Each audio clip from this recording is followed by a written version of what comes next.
Hi folks, I'm Richard Friedman, and welcome to my Trump cartoon countdown.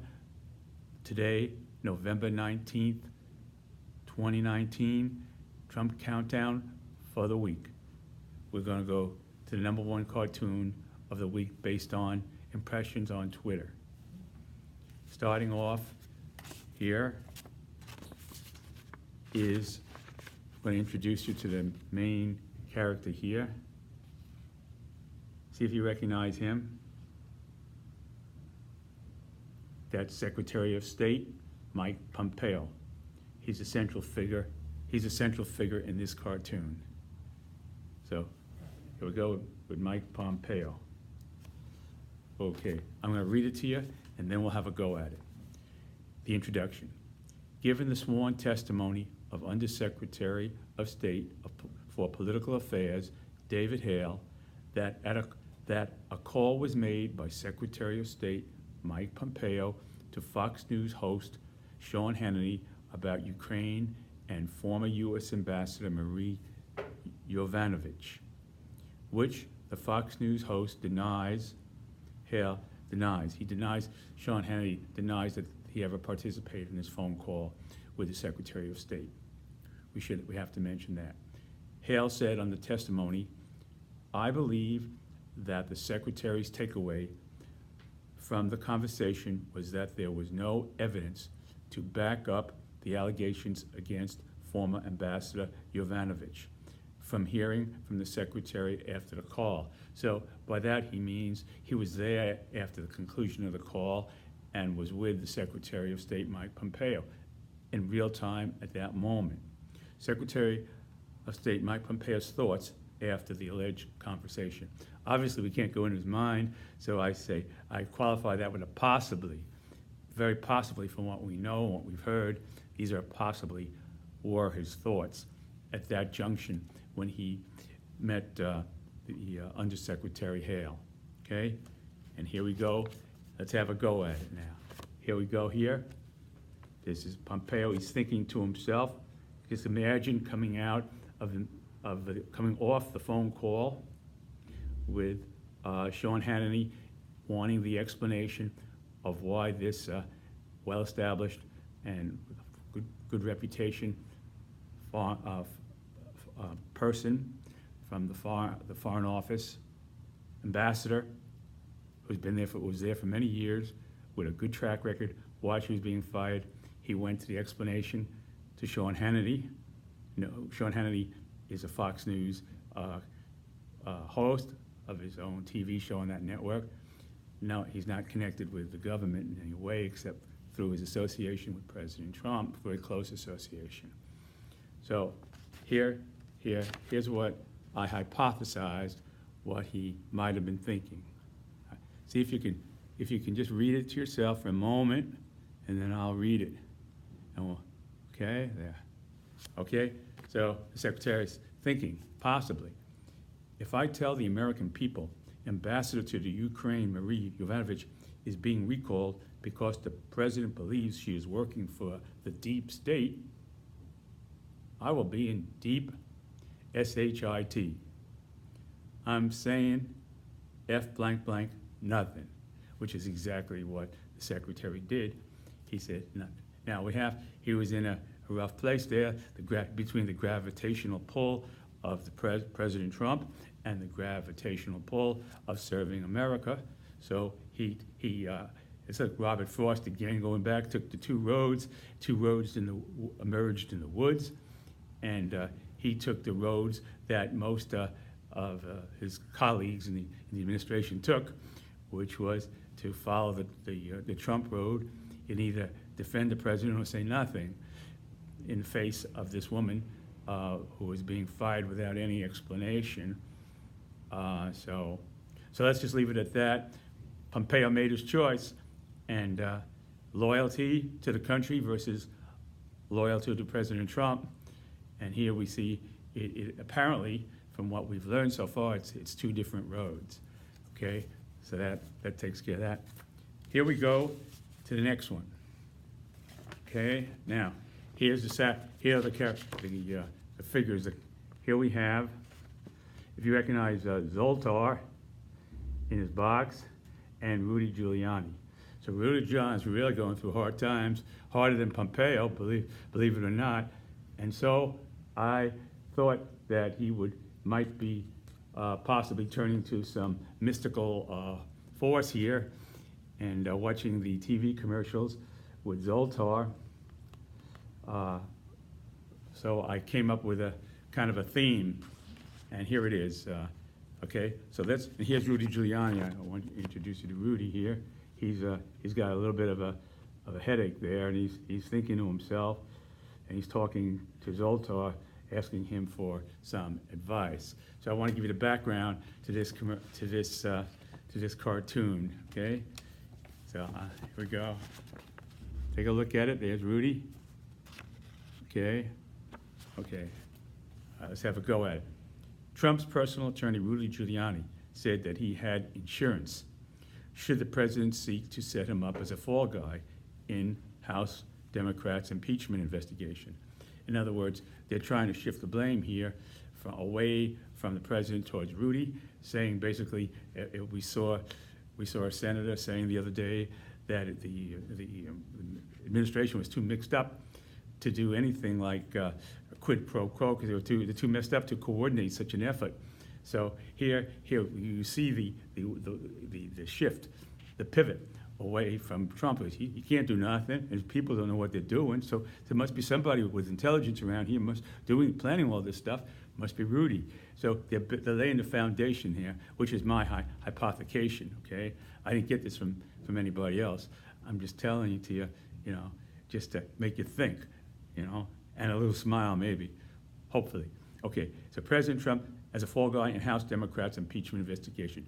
Giuliani's lawyer quickly interjected that the remark was a joke. In other words, he didn't want President Trump breathing down the neck of him and Giuliani. So it's just a joke, So that was cool. In recent days, reports have emerged that senior Republicans are mulling throwing Giuliani under the bus to distance Trump from the deal Giuliani was attempting. Now, this was an attempting quid pro quo, or now there's a new term, a bribery. Whatever you want to call it, it wasn't serving America. That's really the bottom line. It was working against America. It wasn't serving America, in my view, okay, in a lot of people's view. But that's another story. I don't want to get into that. But anyway, so here's the story here. The deal Giuliani was attempting to broker in Ukraine. Giuliani has argued that he was simply doing his job as Trump's defense attorney. In other words, Giuliani here is basically saying that he was doing the work for his client, President Trump, and he felt that this was inevitably, with a very good possibility, was going to help America. In other words, Trump, number one, and if it works out good, America will benefit from this too. So everybody will be happy. America will be happy, and Trump will be happy. President Trump will be happy. So he was thinking in those terms, in terms of a common denominator here. This was the common denominator between Trump and America, was doing this bribery or quid pro quo. That was the common denominator, and so in his mind. So anyway, so then I was arguing simply doing his job as Trump. Given all that, Giuliani turns to Zoltar from the Liberty Mutual insurance commercial. So I did a take on that Liberty Mutual, where you see on TV all the time, Liberty Mutual, where they're standing in front of the Statue of Liberty, which symbolizes America. And I wanted to do that. I didn't draw a Statue of Liberty because I wanted to focus on the objective at hand, the point I was trying to make here. It should have been, maybe it should have been in there now that I'm thinking about it. But anyway, here it goes. Zoltar, what should I do now? And then here we go. And here's Rudy. There's Rudy. Here we go. Here's Rudy. Zoltar, what should I do now? And here's Zoltar. He doesn't come out of the box like he does on the commercial there. I didn't have him coming out of the box on a bicycle, So anyway, says Zoltar say, cancel Trump insurance policy, switch to Liberty Mutual insurance, switch to Liberty Mutual Insurance. Why pay more for what you don't need? Well, the best insurance policy is honesty is the best insurance policy. My mother always used to say, honesty is the best policy. Well, honesty also is the best insurance policy. Because if you're honest and you're telling people stuff, then that is your insurance policy, and nothing better than that. So Rudy is lawyered up now, and he's doesn't want to get involved in this in any way, shape, or form, and he's just proclaiming himself as an innocent kind of lawyer doing his job for his client, who happened to be the President of the United States. So that's that. See, there's Rudy. And again here, it says, why pay more for what you don't need? Well, he's taking the road that's going to lead to more headaches, in possibly, because he's kind of manipulating here, thinking, kind of beating the drum to a client relationship. When the client is the President of the United States, it's well, anyway, that takes care of that one. Enough said about that. Okay, here's the next cartoon. Here are the characters. Here we have here. Okay, this was the Taylor, and the other man. This man Taylor replaced Marie Yovanovitch, you see, and he was supposed to be Trump's man, but it's not working out that way now. Anyway, so and here is Mr. Kent, who is another assistant, high-level administrator there. Okay. So here we go. Mr. Kent and Ambassador Taylor, they were taking their oath to tell the truth. And here is, I put here President Trump here, and the president has called these two individuals never Trumpers, regardless of their outstanding their record. I don't know if it was outstanding or not in what they've done, but he's calling them never Trumpers in terms of refuting what they've testified to. So, in other words, anybody who's a never Trumper under his theory can't tell the truth, because once you're classified as a never Trumper, then you can never tell the truth. So that's basically the president's definition of a never Trumper, or somebody who can never tell the truth. So I just did this cartoon in a way to express that view. And here's President Trump, and here's them taking the oath. And here we go. Let's have a go at it now with the introduction. Given President Trump assertion on Twitter that impeachment witnesses Bill Taylor and George Kent are never Trumpers, how the president might have defined a never Trumper had he been testifying at the hearing and asked to do so. So here we have here the President of the United States, President Donald Trump, okay, the insignia and President Trump, and he's saying basically that these two people are never Trumpers. And here we go with the definition, the technical, kind of pseudo-medical definition from President Trump. Okay? President Trump, a never Trumper is an individual who has had years of chronic irrational and negative reactions to Donald J. Trump. These people have a distorted view of Donald J. Trump's actual positions or actions taken. There is a 99.9% probability these individuals also suffer from Trump derangement syndrome, TDS. See? So these individuals probably have a 99% chance of suffering from Trump syndrome. Okay? Trump derangement syndrome. And here's President Trump expounding that definition. Okay? All right. Okay. That's that. Here is an interesting cartoon. I'm going to introduce you to some of the characters here before we have a go at it. Okay, let's go this way. First of all, this is Sunland here, ambassador to Ukraine, Gordon Sunland. No, he's the, excuse me. Yeah, no, he's the ambassador. He's not the ambassador to Ukraine. He's the ambassador to the European Union. Okay, Gordon Sunland.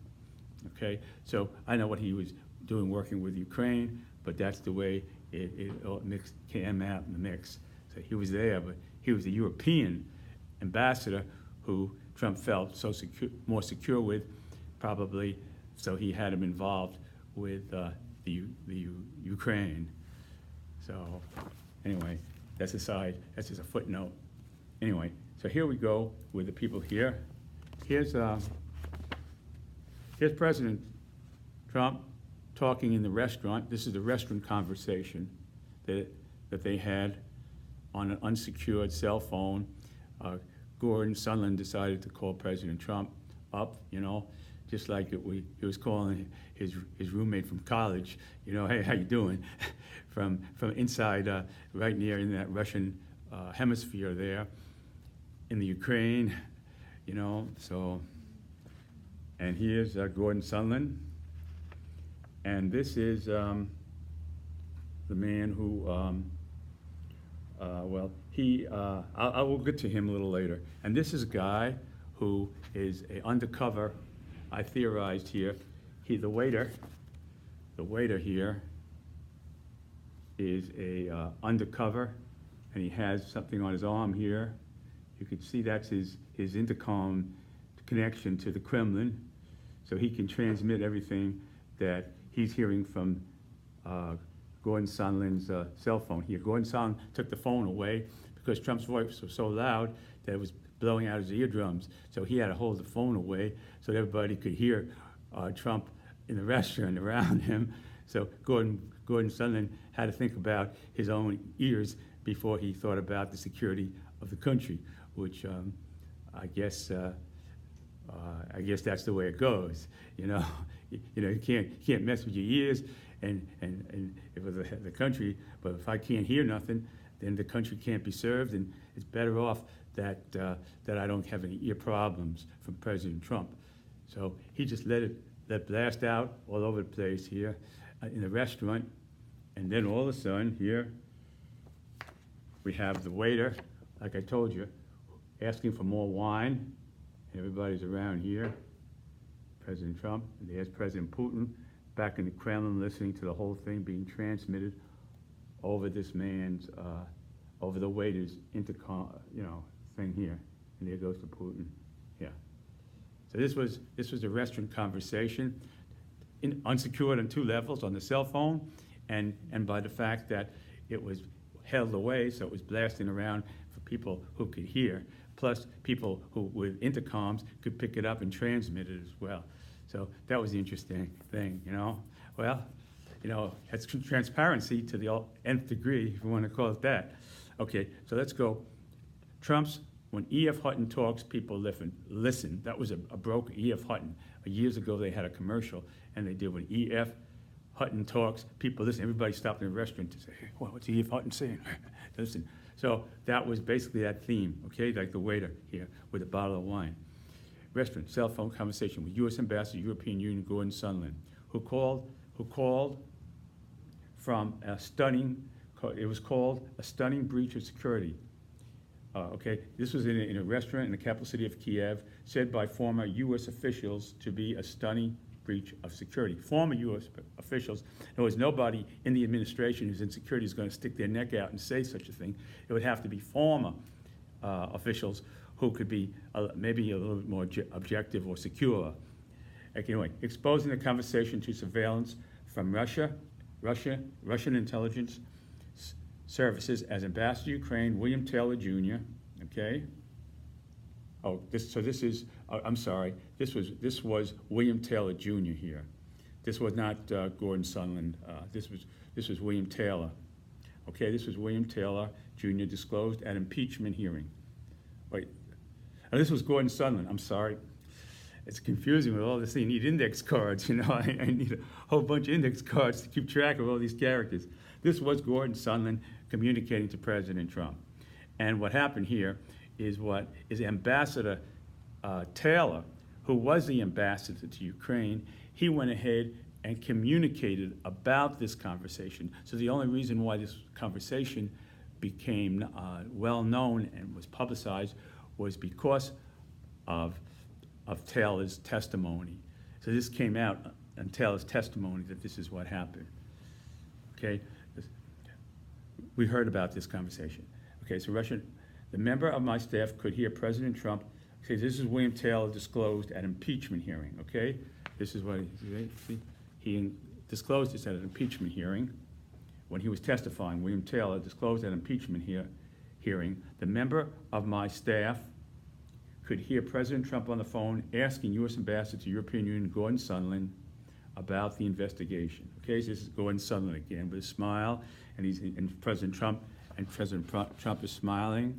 Everybody's happy here. Trump is smiling. Gordon Sunland is smiling. They're all happy because he's got good news about Zelensky's, that he's going to do the investigation, basically. Okay, on the phone asking U.S. Ambassador to European Gordon about the investigation, referring to the president's desire for a probe of Joe Biden's son and the Ukrainian energy company on whose board Hunter Biden once served. That E.F. Hutton moment, now here, as staffer David Holmes, okay, this is David Holmes, the staffer. He was a staffer in the State Department, okay, or in the in the State Department, of course, in the State Department, okay. So he must have worked closely here with Sunland, okay. They were working. He was his aide, I would assume. He was basically his aide. Staff could hear President Trump on the phone, and the Ukrainian energy company on whose board Hunter served. That E.F. Hutton moment, as staffer David Holmes and possible Russian agent hear through the phone's earpiece. In other words, they're hearing through the earpiece of the phone. Okay. And I have to correct myself on one thing here. It gets complicated. I believe David Holmes. This was David Holmes. No, this was Taylor's testimony. Okay, this was Gordon Sunland here, but Taylor testified that this is what took place. Okay. Okay. Okay. Okay. So here we have asking for more wine. He's asking more wine, anybody? And then we have the conversation going on. Okay, now we get to the conversation. The conversation is, so this is President Trump. So Zelensky is going to do the investigations. Okay? President Trump. And then he replies, Zelensky loves your ass. Zelensky loves your ass. You know, he didn't mean it literally, but that's a way of expressing how much he really basically loves. He wants to protect his country. Zelensky wants those weapons. Men are dying out there in fighting off the Russian invasion from the Crimea, and now it's spreading into the Ukraine itself. So they're fighting for their lives, and he doesn't want his men to lose any more men than he already has lost. And these missiles these anti-tank missiles that they were delivering were very important to fighting the Russians. So that's what they were getting from us, and that was delayed. So anyway, so Zelensky goes to and then the final thing here is we have here Putin listening, and then the slogan goes, when Trump talks, people listen.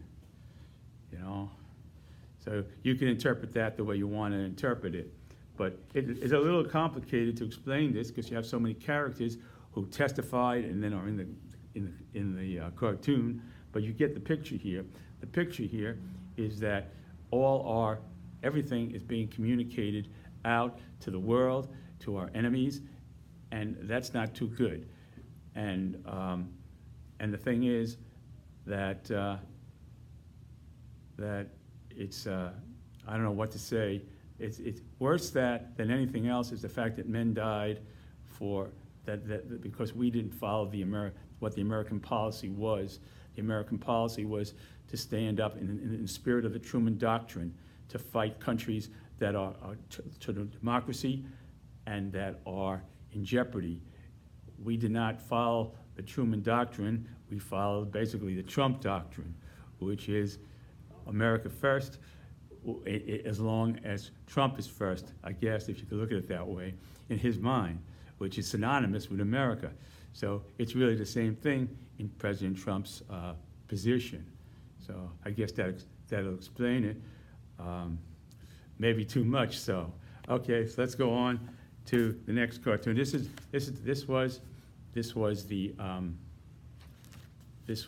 #1 cartoon. Okay.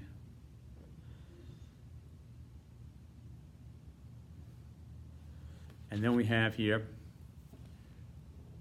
Representative Jim Jordan, Republican of Ohio, on the first day of public impeachment hearing defending Trump's hold on U.S. military aid to Ukraine, what he said and what he did not say. So here we have Jim Jordan. Here, what he said and what he may have held back from saying. Okay, here we go. Ukraine had a new president, Volodymyr Zelensky, who had taken office in May, and President Donald Trump had reason to be suspicious of him. We're talking Ukraine, one of the 3 most corrupt countries on the planet. And then what he thought, here was what he thought about what he didn't say.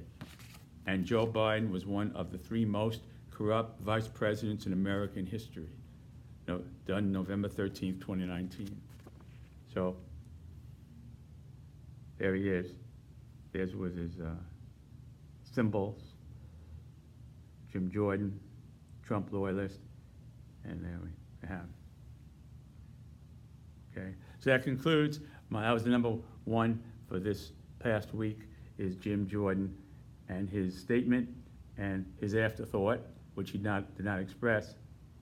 So I just want to thank you folks for watching. And I just want to do one little thing here before we say hasta luego. I want to just to show you about my book, to get you a full picture of the work I do. Here's my first book, and I think it's still relevant even though it was from a while ago, because things keep popping up, and I keep doing flashbacks on my Twitter page, Bronx Cartoonist, and they keep popping up. So.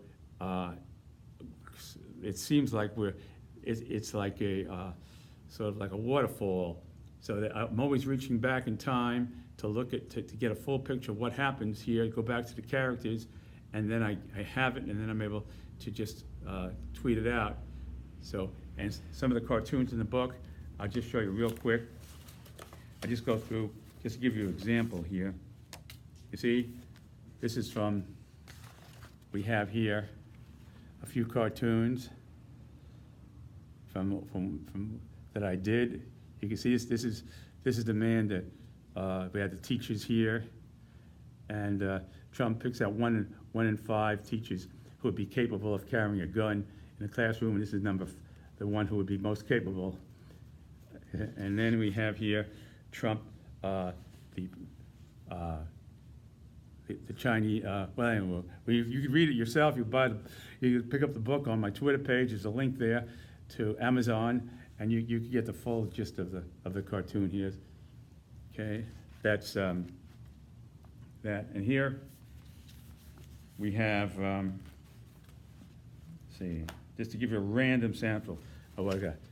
I have one here with President Kennedy. I try to get historical things injected here.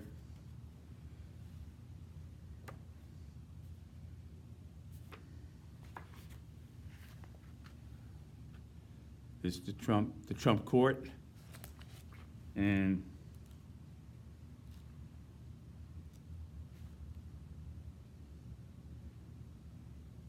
Betsy DeVos here. There's Betsy. you know, and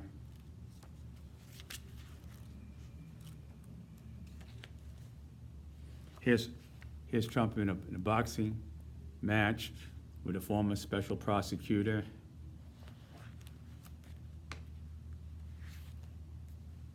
Here's Ruth Bader Ginsburg.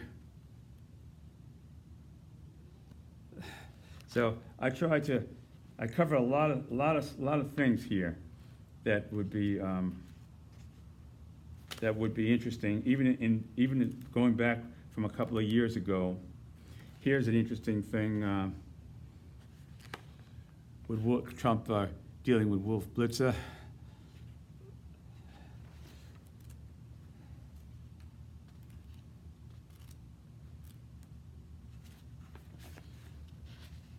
Yeah, I got Theodore Roosevelt in there.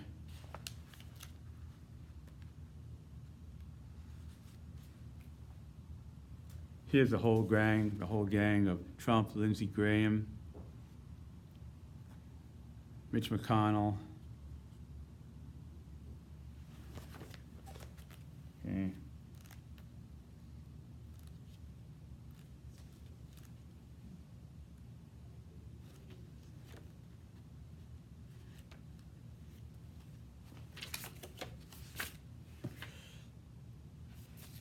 Okay. All right. So anyway, that was the first book, and here's the second book. This was the second book based on 2019. It has two parts.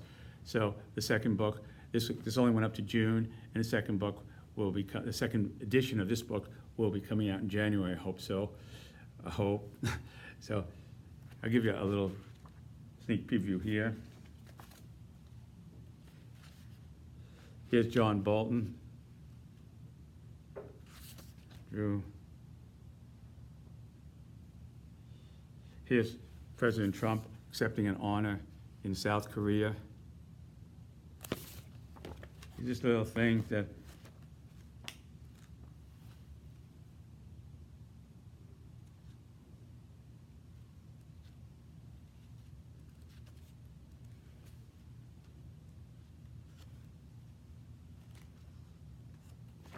So anyway, I want to thank you folks for watching this video, and by now you all have an impression of how the hearings went are going, and I just advise you just keep watching, keep thinking, don't get upset, and take it with.